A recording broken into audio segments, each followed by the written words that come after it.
আমি মুহূৰ্তত উপস্থিত হৈছোঁহি মাৰ্ঘেৰিটাৰ এটা অতি ভিতৰুৱা অঞ্চলত।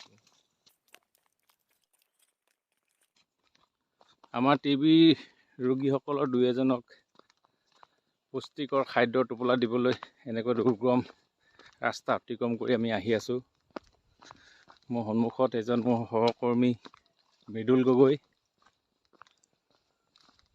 সেয়া লুংলঙীয়া বাটেদি আমি গৈ আছোঁ।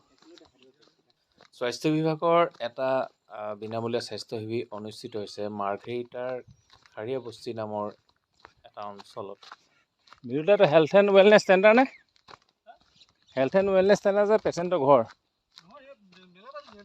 ইয়াতে পাতিছে ন? আৰু সেই স্বাস্থ্য শিবিৰলৈ আমাৰ এই যাত্ৰা। বাহ,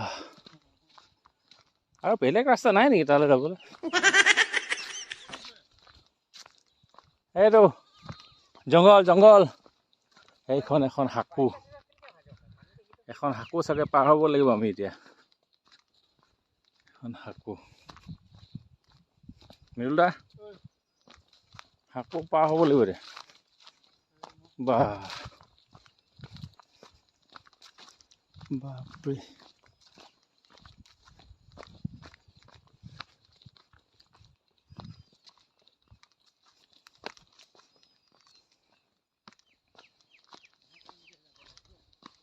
মাছ আছে দেই।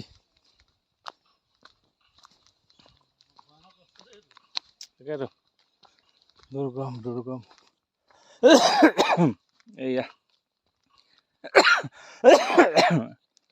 আমাৰ মৃদুল দাই হাকু পাৰ হৈছে। ভয়ে ভয়ে ময়ো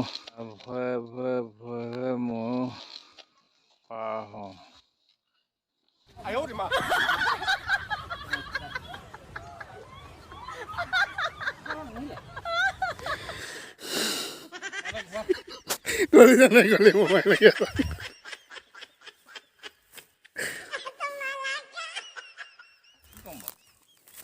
আপুনি আনে ন?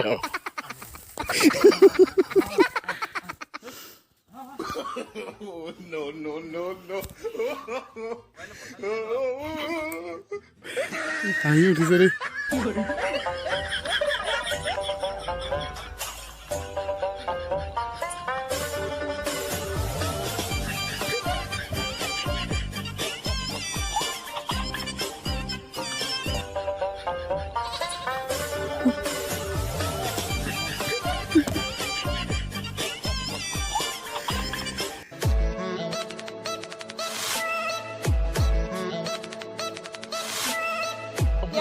আমৰা দুইটা সাপোৰ্ট দিব লাগে না,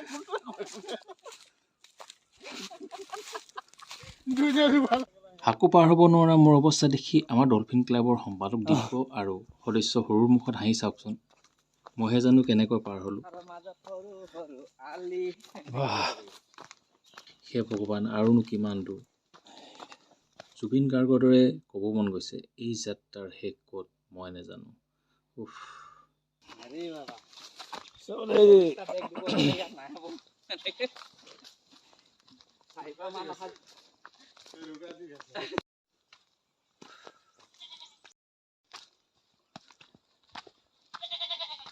এইখন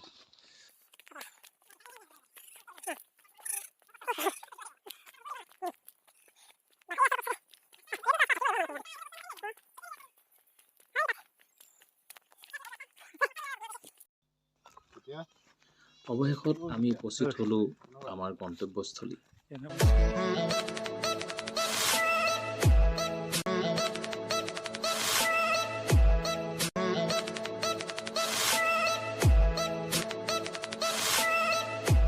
উভতাৰ সময়ত ভাগ্য ভাল, সেই হাকুৱেদি আহিব লগা নহ'ল।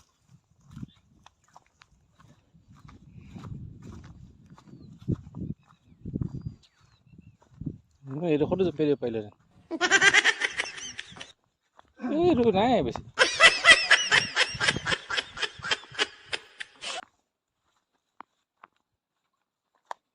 হাকুৱে হৈছিলে অলপ বহাই পানী সিঁচিবলৈ হেৰি কৰি দিছিলে কিজানি দেখোন।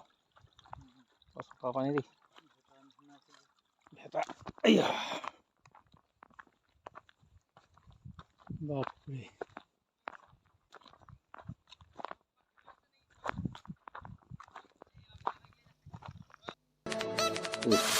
এই সাপোডাল মনত থাকিব দেই। মনত থাকিব খৰিয়া বস্তিৰ এই যাত্ৰা।